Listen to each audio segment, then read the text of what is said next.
Okay, welcome back, Inebri-arts. This is Andy of the Inebri-art podcast. Obviously, where else would you expect to find me? And today I'm joined by yet another musician. I'm excited about this one. Annabel Gutherz. Did I do okay? Andy, you nailed it. Nice. I think that's like two in a row. Round of applause because it's tricky. Yeah. It's tricky so, to pronounce. Are you rocking a Santa hat, or No, you know what? or is it just like I was a? rocking Santa. Okay. It's just your classic like cream beanie. I'm all about the beanies this time of the year. Actually, all times of the year. I love hats. Yeah, I'm definitely I'm like more of a baseball hat kind of guy. But Baseball hats, totally. You know what? We don't discriminate. We don't discriminate. Baseball hats, beanies, any kind of hat, we support. So I was kind of checking out your website earlier today, and I gotta say, kudos, man. I was pretty impressed. So you put out a song, and the proceeds went to like educational charities. Did I read that correct? Yes, that was sort of my foray into, I guess, like writing and recording music. I had already been writing sort of my own material, but I didn't really plan to release anything. And then this was years ago. It was after the Stoneman Douglas shooting, and I just felt like, as a society, there were so many marches and so many movements, and I really felt that we were on the precipice of change. Mm-hmm. And I wanted to be a part of that change, that positive social change. And I wanted it to be in a measurable way, but in a way that also felt authentic to me, and in a way that I felt like, oh, I'm contributing and I'm making a difference. And so I wrote this song called Legends, and I decided to donate a portion of the proceeds to education-based charities across Canada, because I feel education is sort of at the foundation of any growing and thriving society. And it's, what pushes us forward as a global community. And it reduces ignorance, and it breeds acceptance and love and all the good stuff. And so that was sort of my intent in doing that. But yes, thank you so much. No problem. I really dig that, because I always, everyone's got their pet peeve or their movement and I'm like, it all boils down to education. If people were better educated, there'd still be differences of opinions, but we'd even just be better at discussing them and coming up with solutions. 100%. I couldn't agree more.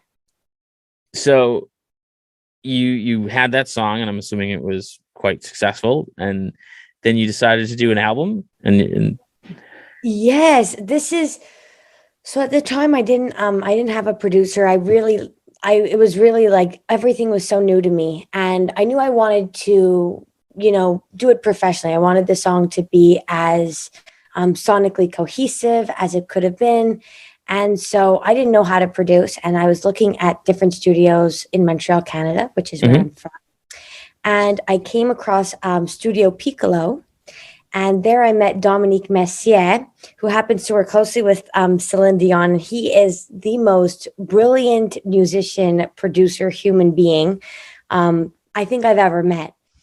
And I put together sort of a very, very rough scratch demo. And I played it for him. And he's like, I explained to him sort of what I heard in my head. I probably wasn't that articulate, but he's like, I think I know where you want to take this. And he put together this extraordinary demo. And so he produced Legends as a project. And then it happened so organically, where he's like, what else do you have going on in terms of music? I said, well, I write some of my own material, but I don't know what my intention is if moving forward, if it's going to be to produce them or to release an album. He's like, let me hear it. And so I sort of played for him a few of my songs, and he's like, no, we got to move forward. And at that time, I think I had just decided to sort of pursue music professionally. Yeah. I was applying to university programs, and I was between music at Berklee College of Music in Boston. I've heard of it. Nice. And cognitive science and pre-law. And so I really wasn't sure. And my mom was like, well, what's going to make you the happiest? And I said pretty, emphatically, I was like, music. And she's like, then that's what you got to do. And so that's what I did. And I enrolled at Berklee College of Music, and I started to work with Dominique on these songs. And eventually, one song, two songs became five, became 10, and eventually became all 11 songs of Loose Ends, my debut album. That's awesome. Well, I got to ask you a very important question. If you grew up in Montreal and you're in school in Boston, you're a Boston Bruins fan, right?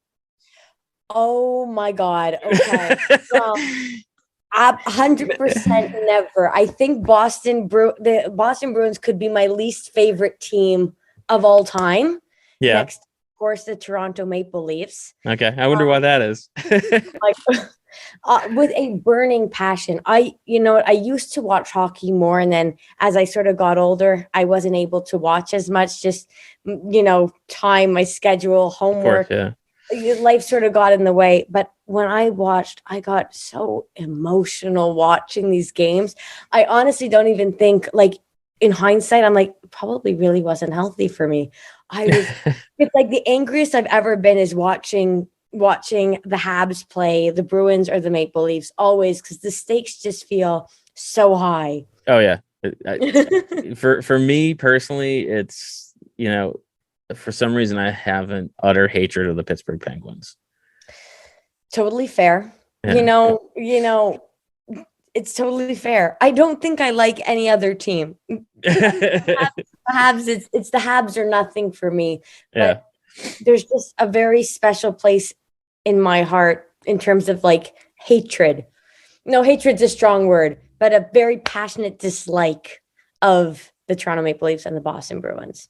But again, totally fair with the Pittsburgh Penguins. But to me, that's the fun part of having a team, is you have those, it doesn't matter who's on the team now, but like, you remember, like, I'll never like Vancouver after the Bruins played them in the Stanley Cup Finals, because there was such great, like, drama in it, and like, so now I just hate them, and it doesn't matter who's on the team. I just hate that team. I honestly, I don't even know who's on the Bruins anymore. I used to hate, like, specific players. I'd be like, oh my God. And this is no offense to them. They could be really nice people, but on the ice, it's a different story. But, of like, course, Kara, Lucic, all of those guys, Marchand.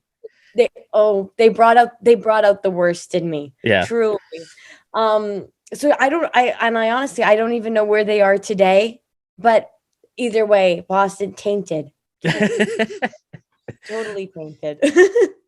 But do you find that there are other good parts of being in Boston? It got a great music scene. Well, this is actually the part that I also have to clarify. Because I was working with Dominique here in Montreal, I actually earned my bachelor degree online. I know. Blasphemy. I know, after all that, but I will say it's an amazing city. I visited from time to time. It's, amazing music scene. And it feels like, I don't know why, but a bit of like the American version of Montreal. Because it's super cold and we love hockey. You know what? And donuts. You can't go. You're right. The donuts especially. So you earned your degree online. Is there a really strong music scene in Montreal? I've been up to Montreal here and there, but not any real amount of time. I think we definitely have a strong music scene.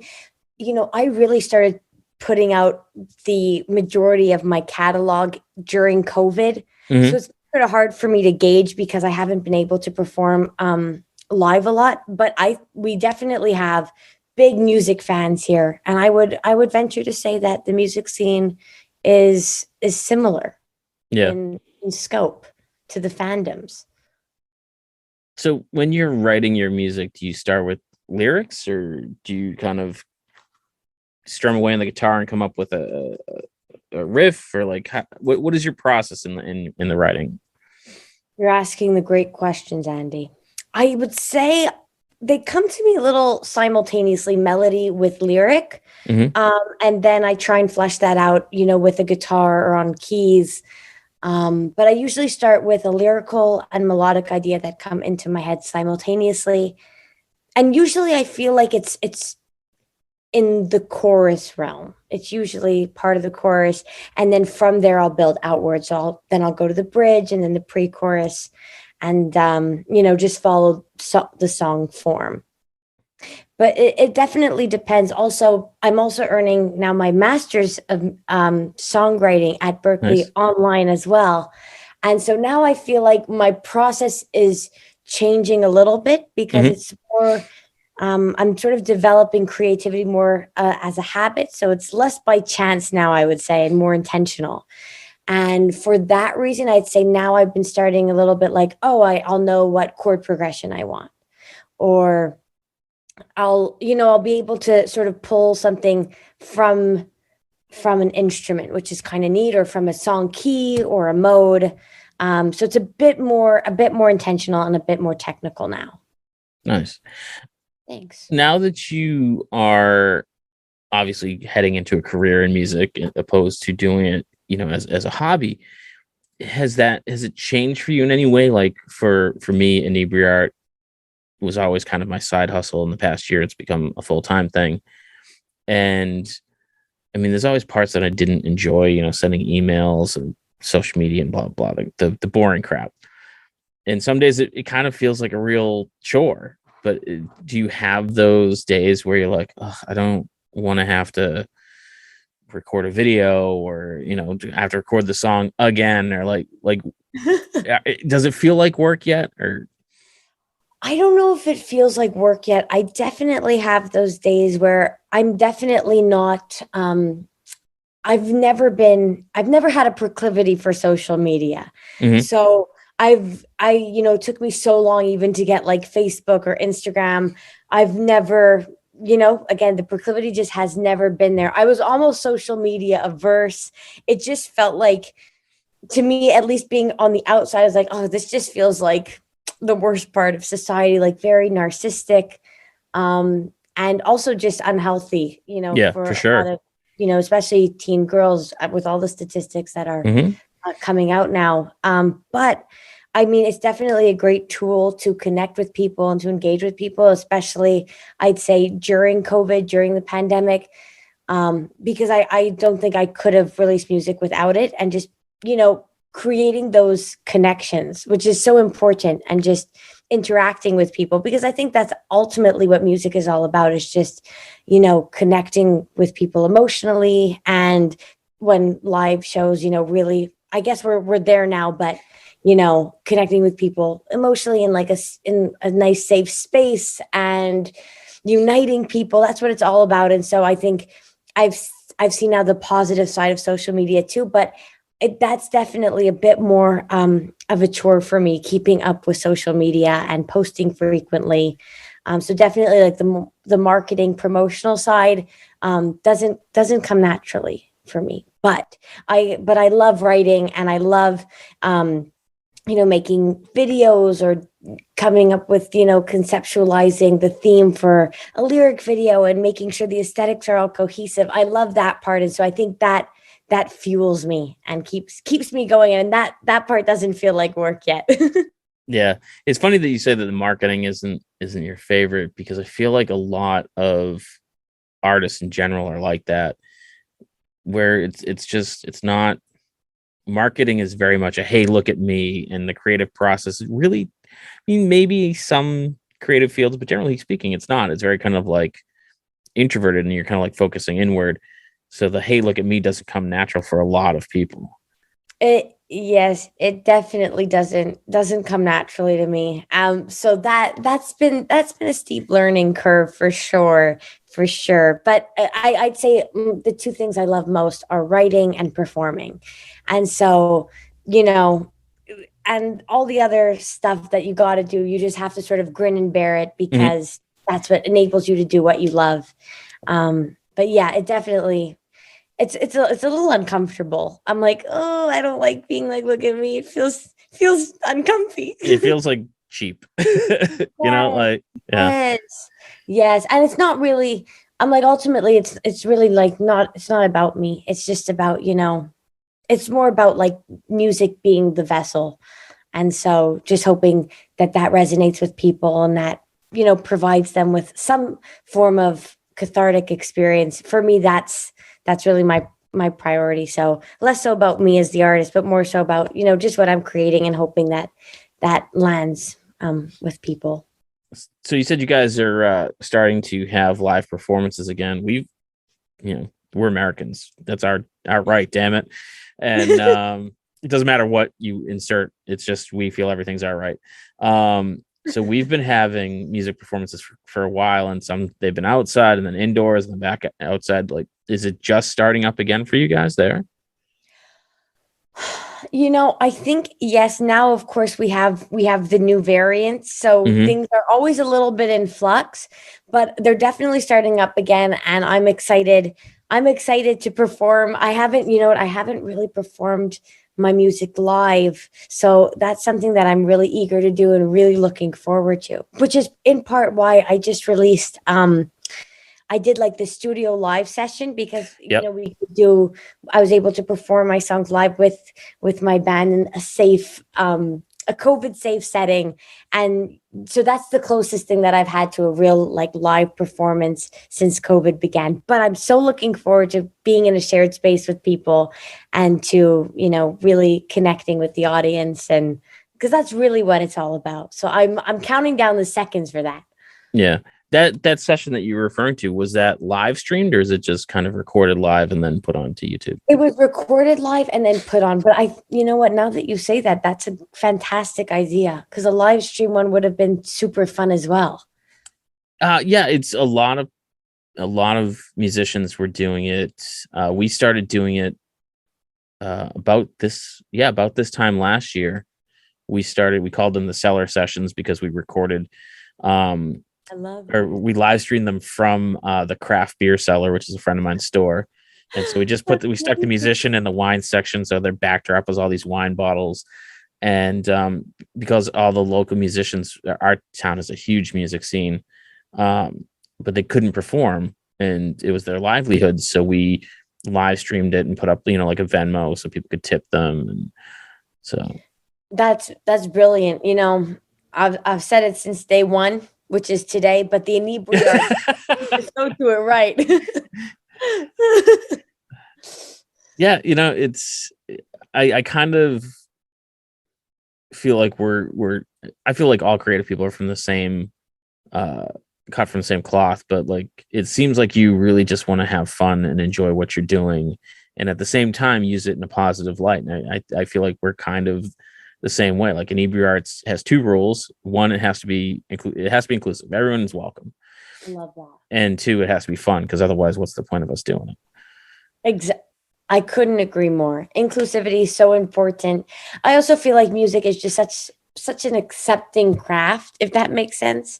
Where just everyone could feel or see themselves in song and in melody. And so I just think it's this amazing tool to unite and to heal people too. And so that's definitely part of I think why any creative, ventures into the arts. It's it's to essentially, unite people, heal people, and just create that space that's also fun. Because Hmm. again, we love fun. Yeah, yeah, it's fun. But it's funny that, like, you say that music is kind of like inclusive. When I was a kid, it was very much like, you went into the record store and there was like four types of music. And if you like this type of music, you almost weren't allowed to like the other type of music. Oh, you like country music, you're not allowed over here on the rock section. And so That's it hilarious. yeah, so like if you like, there was the people who liked rap, and then there's people who liked heavy metal, and there was no crossover right up until like, I think it was like late 80s, early 90s. Like Aerosmith and Run DMC did that kind of crossover song, but I don't feel like that exists anymore. Like it almost seems impossible to like put your thumb on what style of music anyone is.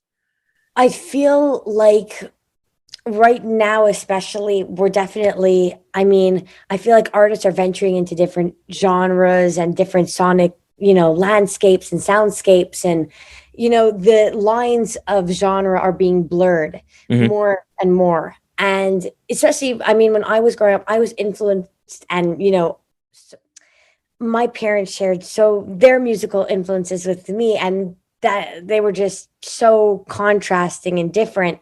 And so I always had this, I feel like, what am I trying to say? It was sort of like a mosaic of sound for me always, where it wasn't just one thing. It was every genre that you could think of. I loved musical theater. That was probably my first love. But then my mom would introduce me to like Gladys Knight and the Pips and Fleetwood Mac. And my dad loved like blues and jazz and, like the Stones and Kiss. And so and then Bruno Mars, Christina Aguilera, just there's so many different artists, so many different artists. And so I feel like my taste has always been a little bit more on the eclectic side, Yeah. just because that's what I was introduced to growing up. I love that. And I love finding kind of like getting into a new band or a new style of music.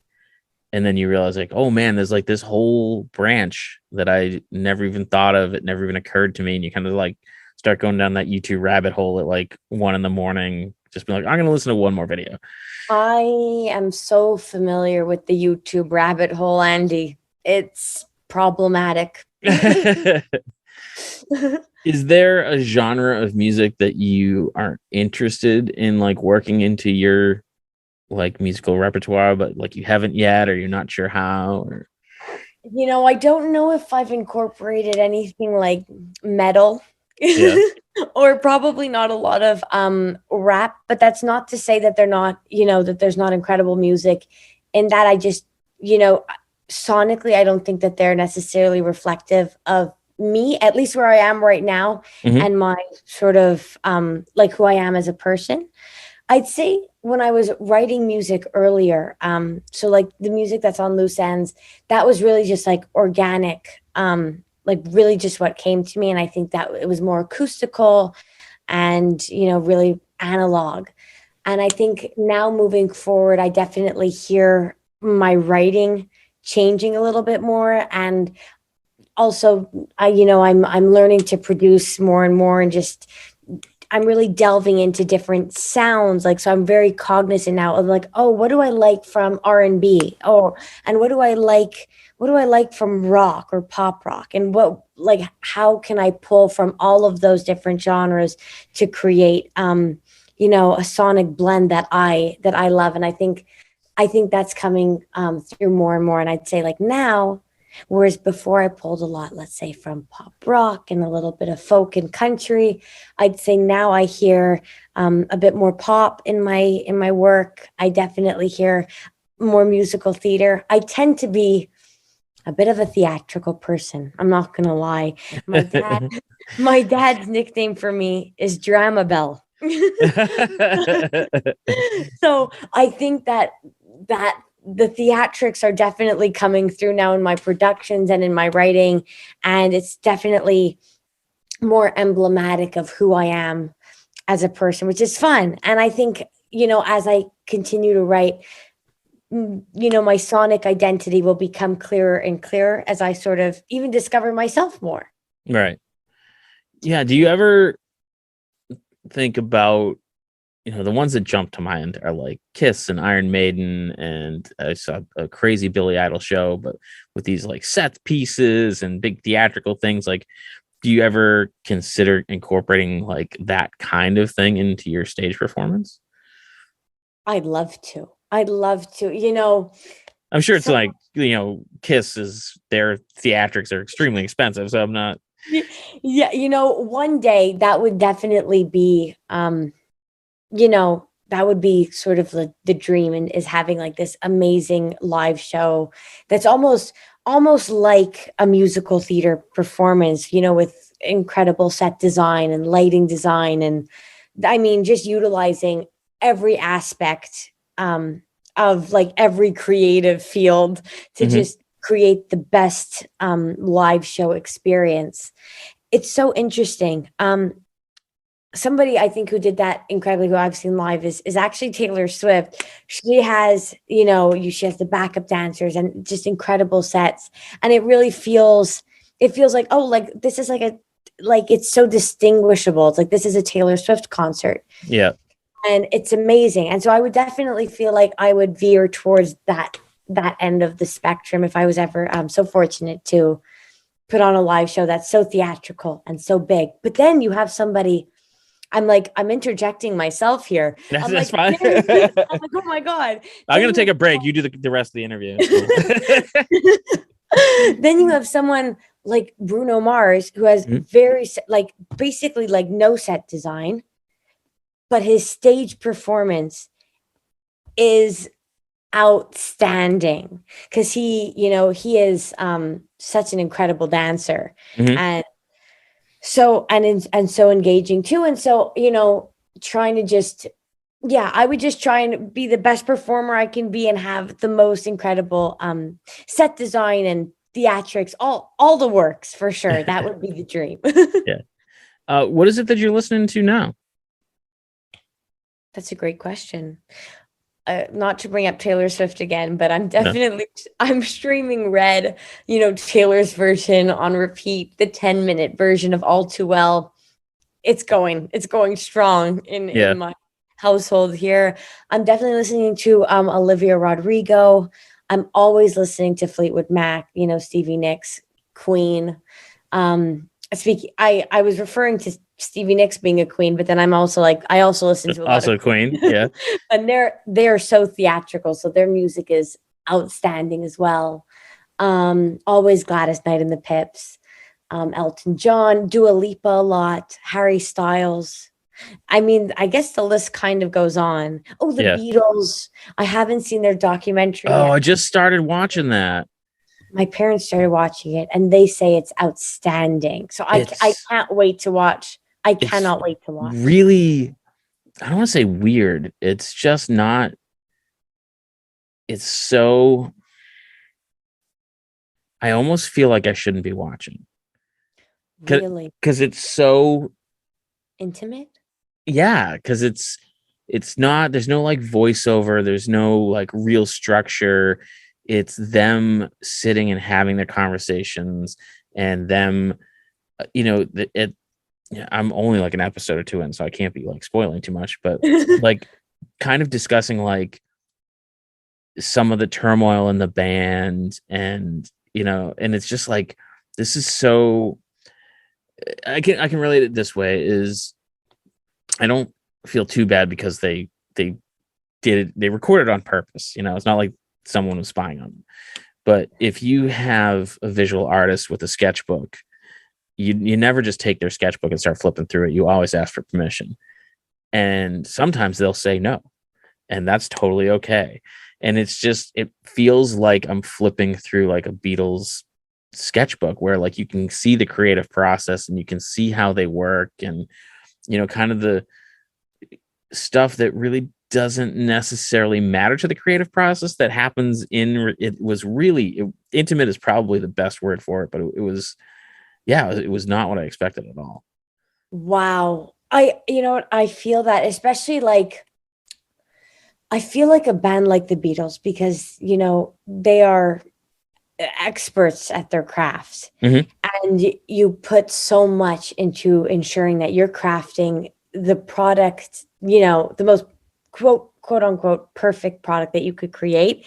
And so sort of pulling, like, you're really seeing behind the scenes here, and you're seeing all that goes into the creation of their masterpieces. And so I completely understand what you're saying. It's sort of, I know what you're saying, and it's so hard to verbalize, but it's like it's almost like someone is getting ready to go out to a party and they want to look their best, and you're watching them get dressed. They're still in their pajamas, right? And you're watching them get dressed, and it's just like, I don't know if I should be watching this. Yeah, like, and I understand. Because I'm a complete perfectionist, so like I wouldn't want to share any of my work that isn't like, oh, I'm not proud of this quite yet. Yeah. But it's definitely, I think what my parents were saying is, like, if you're a songwriter, if you're an artist, it is so fascinating to see the process. Mm-hmm. But yeah, completely, I totally hear what you're saying. Yeah, that's an interesting thing too, is like, I'm not an artist, and I'm getting so much more into like content creation than actual drawing and painting. You are an Inebri-art. Yeah, that just means I drink a lot. But it's like, I don't do any of it so I can go, ta-da, it's done. I do it because I enjoy the process of it. I enjoy the filming, I enjoy the editing, I enjoy the brainstorming new ideas for videos, and I enjoy the practicing drawing more so than like a finished piece hanging up on the wall. Like, to me, that's just like, I'm just gonna nitpick it and not enjoy it, but I enjoy the process of doing it. Yes, yes, you're so right. I feel like I so relate to that. The second I feel I finish a song, I'm like, okay, I'm ready to start the next Yeah, I don't because ever need to hear that again. yeah, I'm like, "Oh, thank you, that's done." But I think it's because the process is just it's so fulfilling and it's so gratifying. And so that's the part that really, you know, that's the part that's really like the fuel to the fire. When I was in art school, we had to instead of like having finals, you would go into a classroom and you'd basically hang all your artwork from that semester, and then a panel of teachers would come in and critique it, and it sucked a lot. So um terrifying. yeah, but I found it really interesting, and I wonder if you have like the musical comparison, that the teachers really geared in on this one that they really liked, and I didn't, I was just like, I wouldn't put that out, I wouldn't look at it again. But like other ones that they didn't even like, I felt more attached to, because like I felt it was a learning, like, oh, I've never, worked in oil paint before, and I learned so much working on that piece. And no, it's not perfect, but the amount that I approved in that piece to me is more meaningful than that other stupid thing that you like. You know what? 100%. I would say honestly, all the teachers at Berkeley are so encouraging. And I think they're so thoughtful of the feedback that they share Hmm. because especially in the arts and when you're, in music, but in any creative arts, you're really sharing a piece of yourself Hmm. with others to basically critique. So I think they're always very mindful. They don't want to discourage anyone too much, but sometimes for sure they're like, their favorite pieces that I've done are my least favorite. And I go, I wonder why that's their favorite because I love this. And they'll say, well, you could have done this differently and that differently. But it's so interesting when they do give that feedback. I go, oh, you know what? It seems so intuitive and it seems so obvious. I go, how come I didn't think of that? And then it's more that their feedback I could add to sort of my inventory of knowledge. Yeah. And so I go, okay, you know what? I'm going to apply that the next time. So sometimes, even if it's my favorite, I go, oh, what a great learning experience. And I try and really relish those moments and apply it moving forward. And I feel like those are the best moments when you like something because then you see it from a different perspective when someone goes, well, maybe you could have tried this chord here. You could have gone up here in your melody and that lyric and your cadence could have been different there. And I start to think about it, I go, oh, they're so right. And here I was thinking this was like my best piece of work. And yet there's so many different elements that I could have improved upon. And I got amazing learning experiences. And that's also, I think I love learning and I love sort of developing and nurturing my craft. Hmm. And so I completely understand. But I'm always so nervous for any, feedback from my teachers, especially because they're such experts at what they do. Um, and they all have such established careers. And so I value their opinions and any critiques they might have for sure. Do you have that person in your life, either family or friends, that you can kind of run stuff by and will not give you oh, it's great, but will give you like actual critique? 100%. My family, Yeah. my dad, my mom, my sister, those are the three that they will be. And I should preface it because they are like the nicest people, especially my mom. My mom's opinion is like, I would say first and foremost. Yeah. She's like probably like the nicest person ever, but she has a way of being still very, very honest about anything I say, like, what do you think? And she'll go, it's this, but I think it could use a little bit of work and so if she doesn't like something or if they don't like something, I usually nix it. I'm like, okay, they're right. You know what? or I continue to work on it and until they like it. Like it will Yeah. be one of the two. Because sometimes I'm like, you know what, they're right.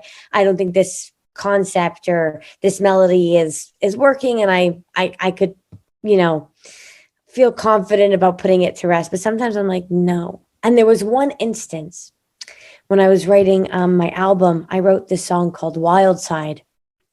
And I heard all the parts in my head, and I'm like, I loved it in my head. I Yeah. couldn't I couldn't necessarily synthesize what I was hearing in my head such that they could hear it. So I sort of played them a very rough demo. My mom's like, "Ugh." And my sister's like, I don't think this is it, Annie. I'm so sorry. Like I just this can't go on the record. And I was like, I gotta see this. I gotta see this one through. I felt it Yeah. in my heart of hearts.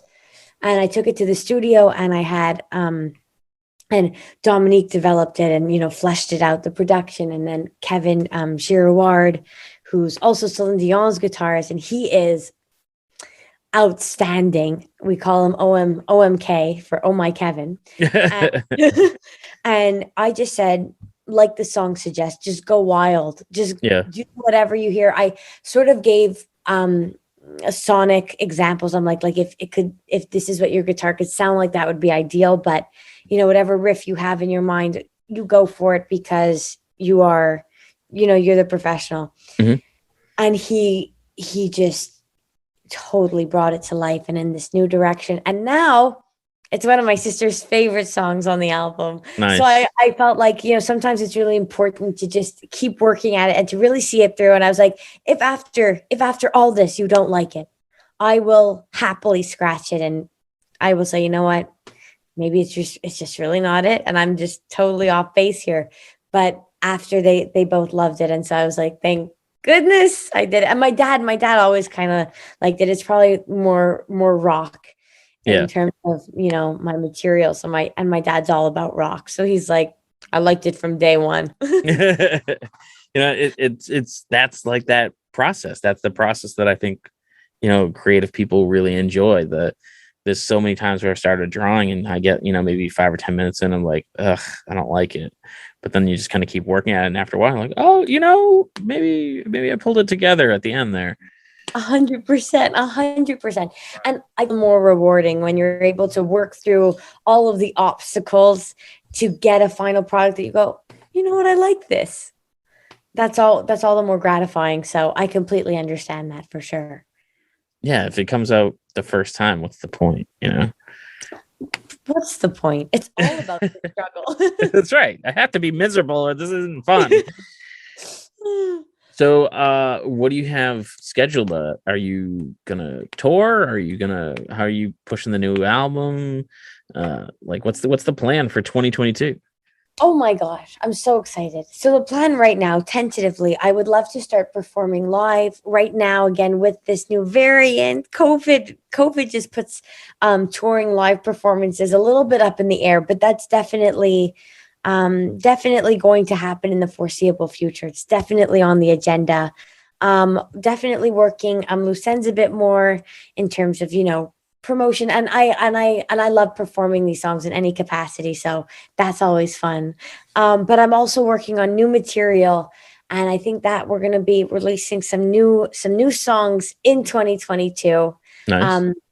Right now, I'm going in two very contrasting sonic directions. Both are theatrical, Okay. but definitely pulling from a different sonic palette. One's a bit more pop rock, maybe even a pinch of disco in there. Okay. And then the other are like not necessarily all ballads, but a lot of like strings and not classical either, but it has a tinge Kind of that, you know, your hearts will go on kind of thing. Yeah, definitely a little bit of that, 100%.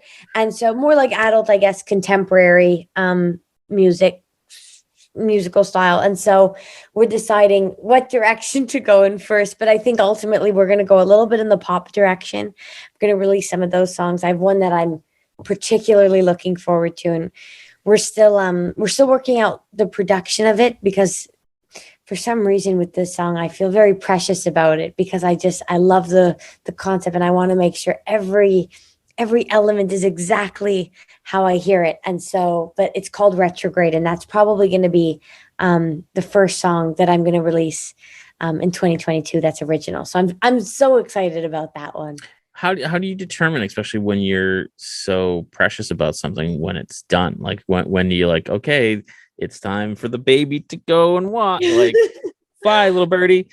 With this song, I haven't gotten to that point yet. We've gone through like 4 full different renditions of it. It's gone through the facelift, it's gone through the renovation. Sometimes I think just at a point when I'm like, oh, I'm happy with this, and then I'm like, okay, I gotta put it. I'm gonna put it to rest, and I'm just not gonna look back, because I feel, especially like I could look back at a song I did 2 days ago, and I'll go, oh no. I hear all the ways in which I could tweak it, especially even with songs I've released. I go, I feel like I could have sung that better. Oh, I feel like that could have been improved upon. Oh, was that the right sound for, was that the right plugin, or was that the right MIDI instrument we used? And I could ponder and I could ruminate. But so my thing is, once I'm happy enough in one moment, I'm like, I gotta set it aside and I gotta walk away.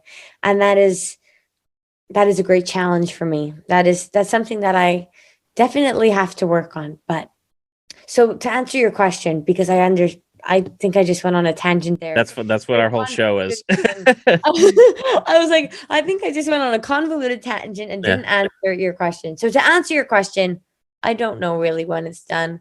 I think there's just some point where I go, I'm happy enough. Or I'm really, or I feel really happy and proud. And then I'll look back the next day and go, what was I thinking? But I'm like, no, you felt that way in that moment. Consider it done. Yeah. I like that. And it's got to be a little bit of an advantage being a musician, because you can always step back to whatever change you made. You can always step it back. But like being a visual artist, if you're sculpting something or drawing something or painting something, sometimes once you make that step too far, you're like, oh, nope. Too far. What? I so get that, because I'm not a visual artist, but I used to love, painting and drawing. I always found it so therapeutic and relaxing, except when if it was just like a pencil drawing, I'm like, this is so great. Like, you could erase anything.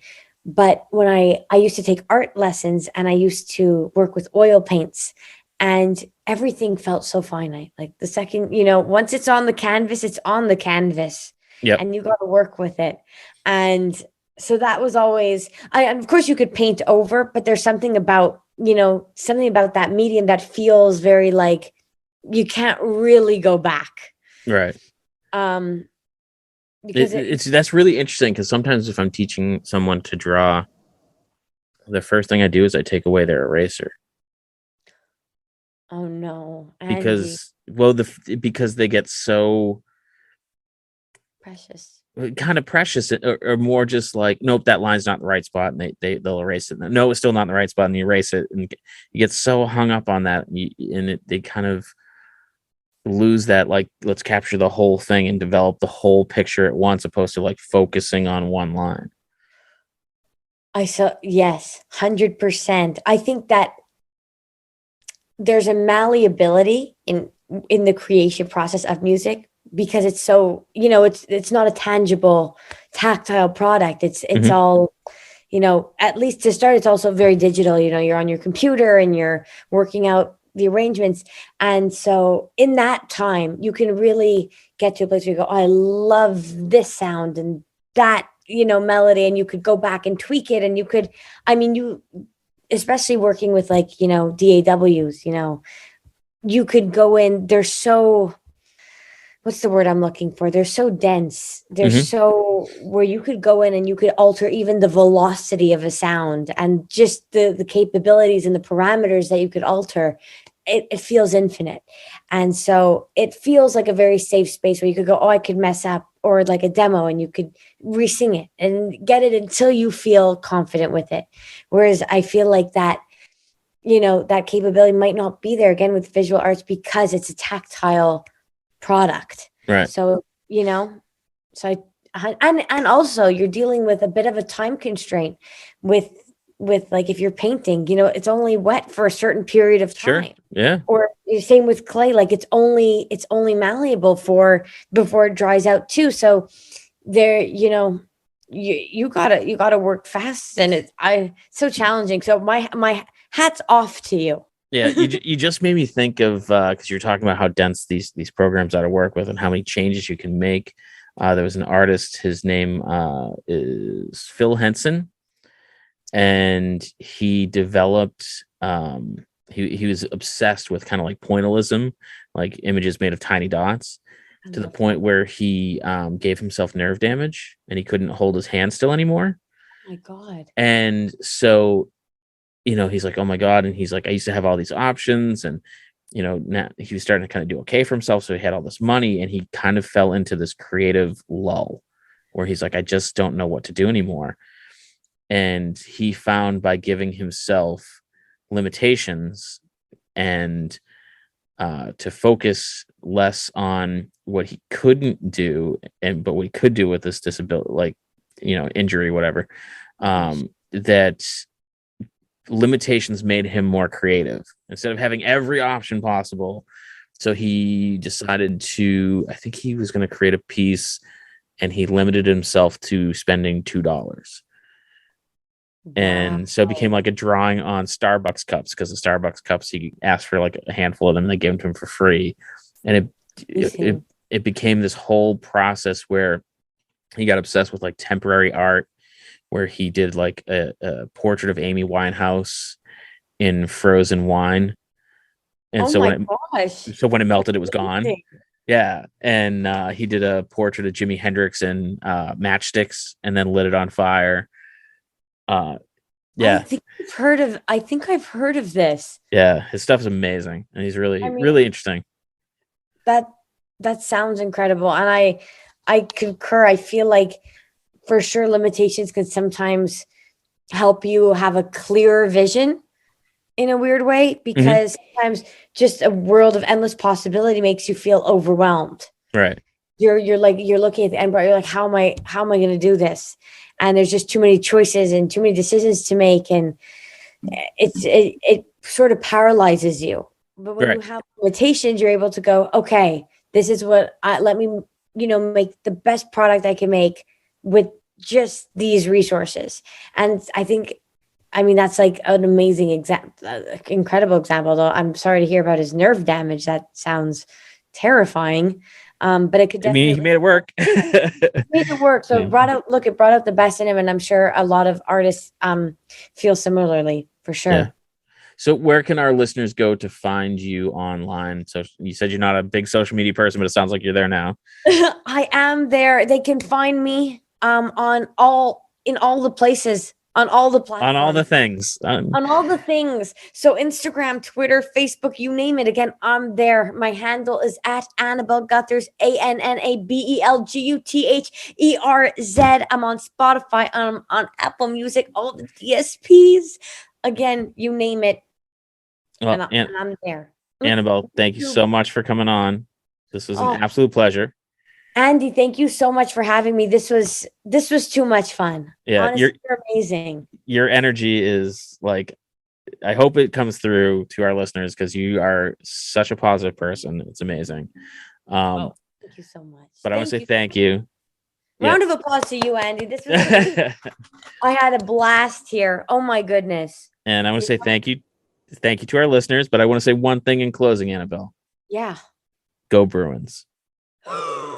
And thanks for checking out the show today, listeners. If you enjoyed the content today, you can go over to patreon.com/Inebri-art to support the show. You can join over there for just a few dollars a month and help us provide this fun content that you just checked out. You can also email us at Inebri-art.com with your questions, complaints, and concerns, or you can find us on all social medias at Inebri-art or at Inebri-art6 on Instagram.